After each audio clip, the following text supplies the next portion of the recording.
오늘 말씀을 가지고 더 이상 내려갈 곳 없는 곳에서라는 제목으로 말씀을 전하도록 하겠습니다.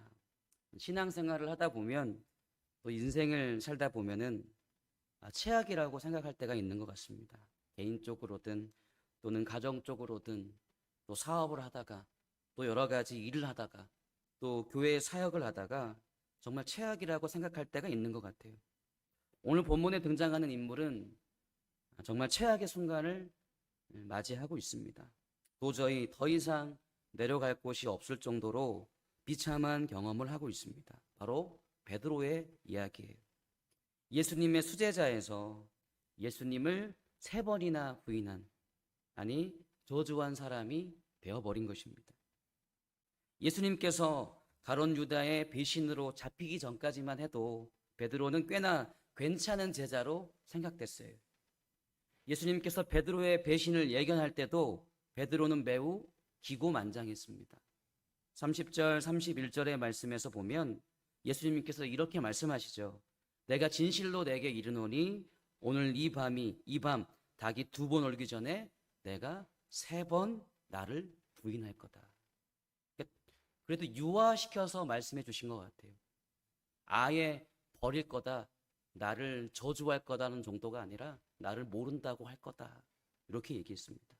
그때 베드로가 힘있게, 그러니까 절대 그러지 않을 것처럼, 절대 그러지 않겠습니다라는 어떤 마음가짐을 가지고 내가 주와 함께 죽을지언정 주를 부인하지 않겠나이다. 근데 이제 베드로만 그렇게 얘기한 게 아니라 모든 제자도 이와 같이 말했다라고 기록하고 있어요. 그 앞에 29절에도 베드로는 이렇게 말했습니다. 다 버려도 절대로 주님을 버리지 않겠습니다. 늘 우리는 베드로와 같은 과오를, 실수를 범하는 것 같아요. 자신을 잘 안다고 생각합니다. 현재 자신이 느끼는 감정이 이게 믿음이라고 생각하는 거죠. 하지만 베드로는 자신에 대해서 잘 몰랐어요. 그러나 예수님께서는 베드로를 너무 잘 아셨습니다. 베드로의 믿음의 상태, 현재 수준을 제대로 알고 있었던 것입니다. 예수님께서는 베드로와 함께 계셔서 그를 잘 알았지만 반대로 베드로는 예수님과 함께 있어서 자신에 대해서 잘 몰랐던 것 같아요. 예수님께서 어떠한 일을 하고 있는지도 알지 못했고 어떻게 예수님이 메시아의 사역을 완성하는지도 직접 말을 하셨는데도 불구하고 베드로를 비롯해서 제자들은 그 비밀을 깨닫지 못했습니다. 아마도 예수님께서 그렇게 비참하게 죽을 것이라고 베드로를 비롯해서 제자들은 생각하지 못했을 것입니다. 그러니까 그렇게 기고만장하게 절대 버리지 않겠습니다. 그러니까 자신 때문에 그렇게 얘기한 게 아니라 그 예수님, 그러니까 자신이 어떠한 생각했던 메시아 상이 있었기 때문에 그렇게 얘기했던 거죠. 내가 기다렸던 메시아인데 우리에게 하나님의 나라를, 또 새로운 나라를 열어줄 분이신데, 나의 구원자이신데 그분이 이렇게 비참하게 죽을 리가 없다고 생각했을 것 같아요. 그러나 베드로는 예수님을 잘 몰랐던 것 같아요. 그리고 자기 자신도 몰랐던 겁니다. 다가오는 고난과 고통이, 예수님을 향해 오는 고난과 고통이, 또 제자들에게 향하는 고난과 고통이 어른이었다면 베드로의 믿음은 갓난 아기였던 거예요. 예수님은 그것을 잘 알았던 겁니다. 늘 우리는 주님 앞에서, 믿음이라는 것 앞에서 겸손해야 돼요. 그러니까 믿음이라는 것 나의 소유가 아니고 하나님의 소유이고요. 우리가 믿음에 확신한다 그러잖아요. 그 믿음의 확신은 우리가 스스로 가지는 것이 아니에요. 내가 예수님 믿는다, 나의 믿음이 좋다라는 건 우리가 말할 수 있는 영역이 아니라 성령님을 통해서 하나님 아버지께서 우리에게 주시는 선물의 영역인 거예요. 그러므로 그 믿음이라는 단어 앞에서, 그 영역 앞에서 우리가 항상 겸손해야 됩니다. 우리는 존재 자체가 연약한 존재이기 때문에 그렇습니다. 아직 베드로는 아무것도 하지 못하는 아이였어요. 하지만 베드로는 몰랐던 겁니다. 언제 그것을 제대로 깨닫게 됩니까? 바로 오늘 함께 읽은 본문 그 사건이 벌어졌을 때 베드로는 자신의 상태를 제대로 깨닫게 됩니다. 예수님께서 끌려가시는 곳을 쫓아갔다가 비참한 경험을 하게 되는 그 순간, 더 이상 내려갈 곳이 없었던 그 순간 자신의 연약함을 깨닫게 되는 겁니다. 베드로가 어떻게 대제사장의 집의 뜰 안까지 들어갔는지는 모르겠어요.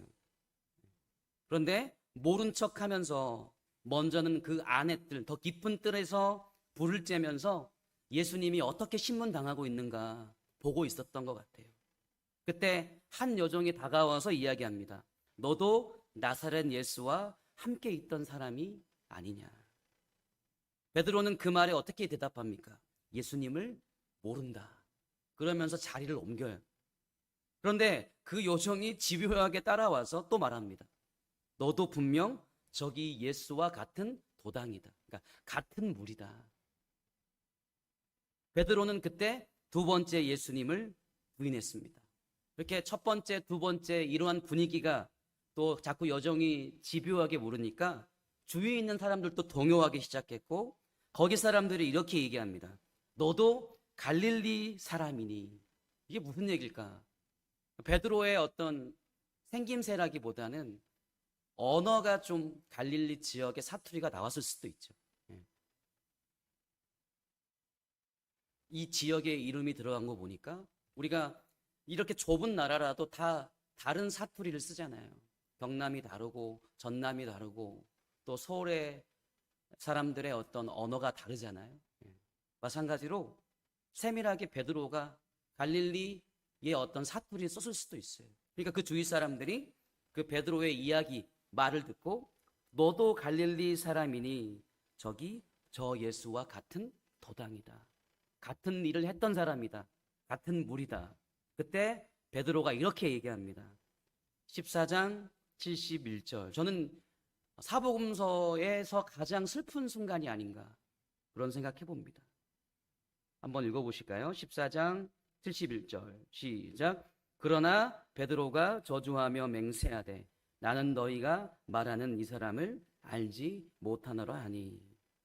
베드로가 저주하면서 그리고 맹세했어요.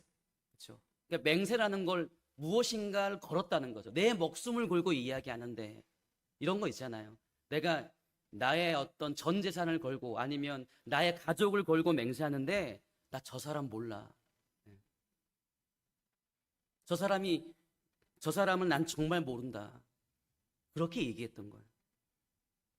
저는 신문을 당하고 있는 예수님의 모습과 겹치면서 베드로가 예수님을 저주하는 이 장면이 너무나도 슬프게 느껴졌어요.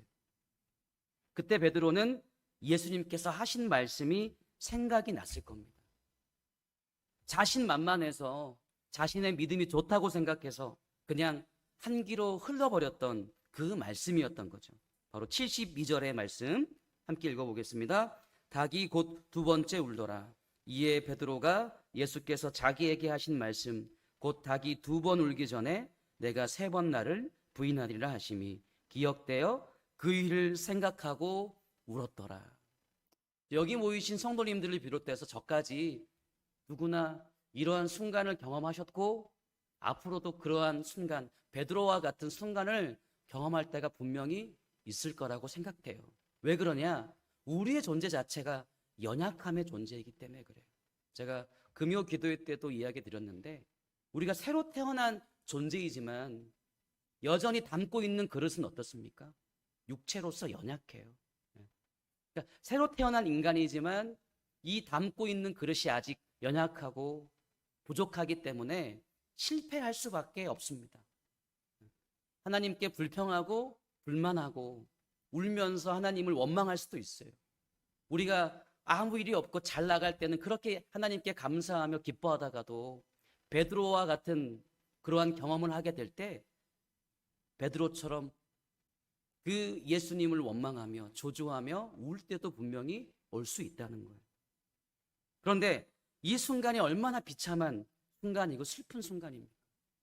3년 반 동안 예수님을 따라다니면서 정말 가장 친밀하게 지냈던 사람인데 그 예수님을 부정하고 부인했던 거예요.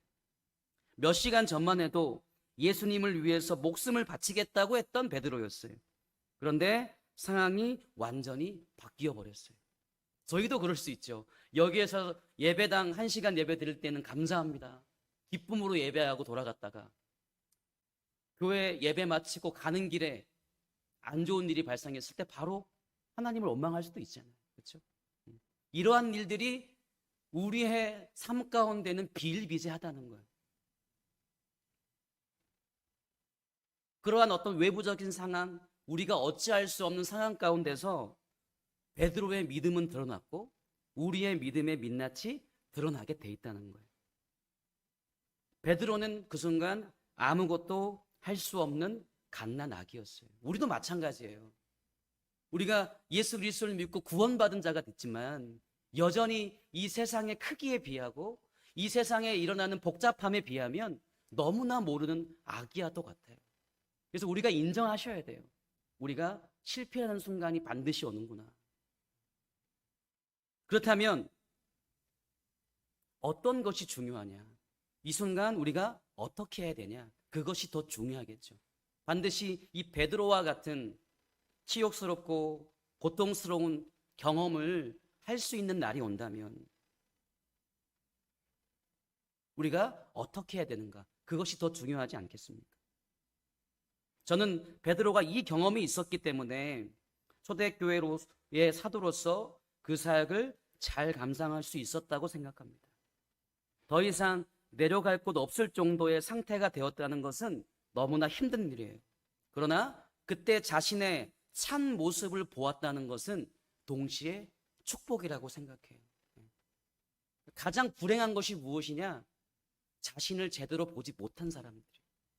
그러니까 회개라는 게 무엇이냐면 하나님의 은혜로 성령님의 역사로 자신을 제대로 보는 거예요. 이게 회개거든요.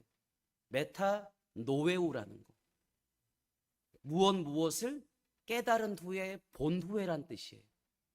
우리가 예수님을 먼저 영접하고 나서 회개하는 것이 아니라 하나님께서 선제적인 은혜, 예수 그리스도의 믿음을 통해서 우리에게 회개할 수 있는 그 순간을 허락해 주시는 거예요. 아멘. 그때 자기 자신을 보게 되고 자기의 참 모습을 보게 되고 그때 참 회개가 일어나는 겁니다. 그런데 이 순간이 축복의 순간이 되려면 한 가지 조건이 있어요. 바로 부활하신 주님 그리고 주님께서 보내신 성령님을 만날 때 다시 반등할 수 있는 순간이 된다는 것입니다. 가장 비참한 순간이 그냥 고통의 순간으로 끝이 나는가 아니면 다시 살아나는 순간이 되는가는 그 순간 누구를 의지하는가 누구를 만나는가에 달려있는 것입니다. 예수님께서는 제자들에게 말씀하신 대로 부활하셨습니다. 그리고 제자들 가운데 40일 동안 나타나셨어요. 요한복음은 부활하신 예수님과 베드로의 만남을 자세하게 다루고 있어요. 나를 사랑하냐고 3번 물어보신 것은 베드로가 예수님을 3번 부인한 것을 염두한 예수님의 배려였던 것 같아요. 그 치욕스럽고 창피한 경험이 회복의 기점이 된 것입니다. 그리고 예수님께서 그들에게 보내신 보혜사 성령님으로 충만하게 되어서 비로소 예수님을 위하여 사는 존재가 된 거예요. 내가 예수님을 위해서 목숨도 아끼지 않고 버리겠습니다. 다 버릴지언정 나는 예수님을 버리지 않겠습니다. 이 고백이 그때 비로소 진짜 자신의 고백이 될 수 있었던 겁니다. 누구나 신앙생활 하다 보면 더 이상 내려갈 곳이 없는 밑바닥에 있다고 생각이 들 때가 있어요.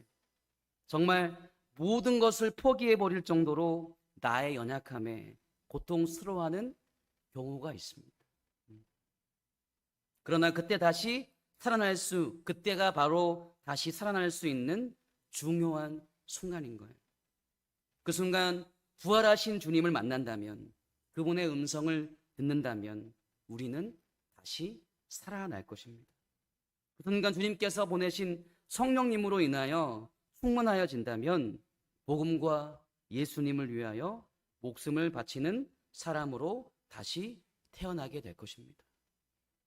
그러므로 우리가 실패를 두려워하지 마시고 지금보다 더 낮은 곳으로 간다는 것에 대해서 두려워하지 마십시오. 우리는 그렇게 될 수 있는 존재예요. 근데 이것을 인정하지 않으면 너무나 괴로워요. 신앙생활이 괴로움의 연속이 되는 거죠. 근데 우리의 연약함을 인정하시고 내가 더 이상 내려갈 곳이 없는 상태에 내려갈 때도 있겠구나. 내가 그때 어떻게 해야 되는가? 부활하신 주님, 성령님을 통해서 예수님을 충만하게 하는 것. 그것이 내가 살 길이구나. 오늘 그러한 고백이 우리의 고백이 되시기를 축복합니다. 이러한 부활하신 주님, 성령으로 충만한 베드로가 어떻게 변화가 됩니까? 저희가 사도행전 3장의 말씀 한번 보겠습니다. 사도행전 3장의 말씀입니다.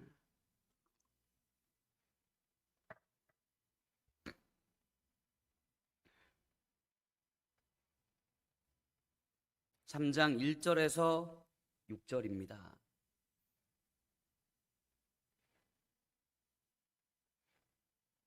사도행전 3장 1절에서 6절. 우리 찾으셨으면 함께 읽겠습니다. 제9시 기도 시간에 베드로와 요한이 성전에 올라갈새 나면서 못 걷게 된 이를 사람들이 메고 오니 이는 성전에 들어가는 사람들에게 구걸하기 위하여 날마다 미문이라는 성전문에 두는 자라. 그가 베드로와 요한이 성전에 들어가려 함을 보고 구걸하거늘 베드로가 요한과 더불어 주목하여 이르되 우리를 보라 하니 그가 그들에게 무엇을 얻을까 하여 바라보거늘 베드로가 이르되 은과 금은 내게 없거니와 내게 있는 이것을 내게 주노니 나사렛 예수 그리스도의 이름으로 일어나 걸으라 하고. 6절 한번 더 읽어보실까요? 한번 더. 베드로가 이르되 은과 금은 내게 없거니와 내게 있는 이것을 내게 주노니 예수 그리스도의 이름으로 일어나 걸으라 하고. 할렐루야. 베드로가 어떤 사람이 됩니까? 다른 것은 없는 사람이 돼요. 오직 예수님만 있는 사람이 돼요. 내가 은과 금은 내게 없거니와 내게 있는 것, 내가 유일하게 가지고 있는 것, 유일하게 나의 삶의 이유이고 삶의 원동력이 되는 것, 그 이름으로 예수 그리스도의 이름으로 명령하노니 일어나 걸으라. 베드로가 어떤 사람이 되죠? 다른 것을 위해 살지 않는 사람이 돼요. 왜 예수님께서 붙잡혔을 때 도망가 버립니까? 왜 여종이 너도 예수님과 같은 무리다 라고 했을 때 예수님을 부인했습니까? 그때는 여전히 자신을 위해 살고 있었기 때문에 그래요. 자신을 위해 여전히 예수님을 믿고 있었기 때문에 그래요. 그때 자신의 위험에 빠졌을 때 예수님을 부정해버렸던 겁니다. 근데 어떻게 변화가 됩니까? 자신을 위해 사는 사람이 아니라 예수님 외에 다른 것을 가지고 있는 사람이 아니라 예수님밖에 없는 사람이 됐어요. 예수님만 위하여 사는 사람이 됐어요. 베드로가 그러면 어떻게 되겠습니까? 그 죽음의 순간에 똑같은 순간을 맞이했을 때 자신의 목숨을 아끼지 않고 이렇게 얘기할 겁니다. 저 예수 그리스도가 우리의 구원자이십니다. 내가 사모하는 우리의 주님이십니다. 우리의 메시아이십니다. 라고 고백하지 않겠습니까? 물론 성경에 기록되진 않았지만 보통 전통적인 어떤 전설에 따르면 베드로도 십자가, 그것도 거꾸로 매달려서 순교를 당했다고 우리가 내려주고 있잖아요. 베드로에게 예수님을 배신했던 경험은 죽기 전까지 따라다니는 기억, 정말 싫은 기억일 것 같아요. 저도 그러한 기억 하나쯤 있잖아요. 너무 창피한 경험, 나의 연약함 때문에 하나님 앞에 도저히 설 수 없었던 경험, 인생에서 그러한 경험이 있는 것 같아요. 그러나 그 순간이 있었고 그 순간 다시 주님을 만났기 때문에 더욱 단단해졌던 것입니다. 중요한 것은 이 만남의 주체가 누구냐는 거예요. 내가 다시 만나려고 해서 만난 게 아니에요. 그렇죠? 부활하신 주님께서 먼저 찾아와 주셨어요. 할렐루야. 성령님을 먼저 우리에게 보내주셨어요. 그러니까 그 회복의 주체가 내가 아니라 바로 주님이셨다는 거.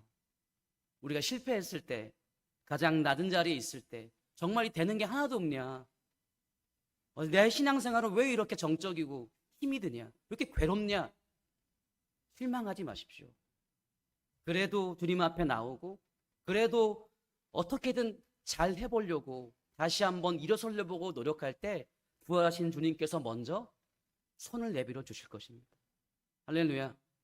성령으로 먼저 우리를 찾아와 주실 것입니다. 그때 그 주님의 음성, 그 주님의 손을 뿌리치지 마시고 아멘으로 주님 사랑합니다. 주님만이 나의 마음을 잘 아십니다. 성령님만이 나를 온전케 하실 수 있습니다. 그런 고백으로 나아가시기를 축복합니다. 말씀을 마무리하겠습니다. 혹시 베드로처럼 자신의 믿음에 대해서 자만하고 있지는 않습니까? 늘 우리는 주님 앞에서 겸손해야 됩니다. 그때 성령님께서 믿음의 확신을 선물로 주시는 것입니다.